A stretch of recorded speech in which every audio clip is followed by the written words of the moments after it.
Táto žena je silná a pritom tak krehká. Je tak odvážna a spontánna. Je toho veľa, po čom túži, čo chce vylepšiť, no aj tak je vďačná za to, čo má. Je šťastná, pretože vie, že dnešný deň je veľkým darom, ktorý je bol dopriatý. Má srdce, ktoré bije ako zvon. Bije sa za lásku, aj keď bolo už párkrát zlomené. Bije sa za ňu stále rovnako. A to je to, čo skutočne chce. Niekoho, kto aj keď pozná, aké to je byť oklamaný a zranený, je ochotný znova milovať. Potrebuje muža, ktorý ju zvládne. Niekoho, kto bude pri nej stáť, niekto, kto ju neopustí. Jediné, čo si praje, je, aby bol úprimný, niekto, kto sa nehrá na niekoho, kým nie je. Potrebuje muža, ktorý vie, že nie vždy je to jednoduché, no nebojí sa zlých dní. Nebojí sa, že by to spolu nezvládli. A toto všetko našla v Marekovi. Táto žena ide do vzťahu so všetkým, čo má. Dáva doň všetko. Marek, viem, že ťa táto žena spraví šťastným, spokojným, no hlavne milovaným. Nie je tu len na chvíľu, bude tu s tebou stále, až do konca.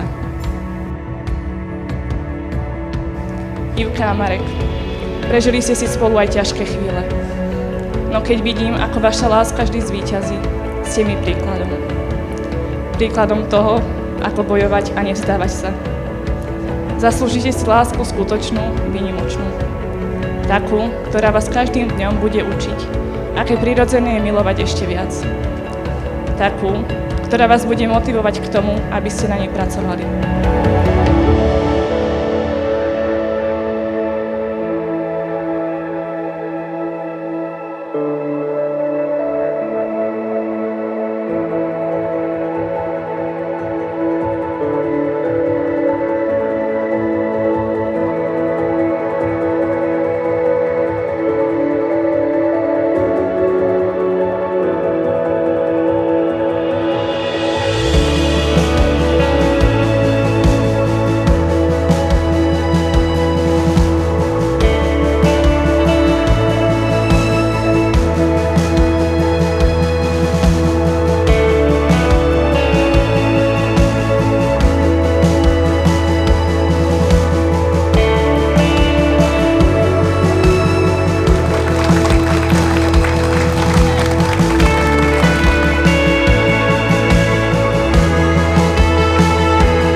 Boli ste stvorení jeden pre druhého, tak si chránte to, čo medzi vami vzniklo.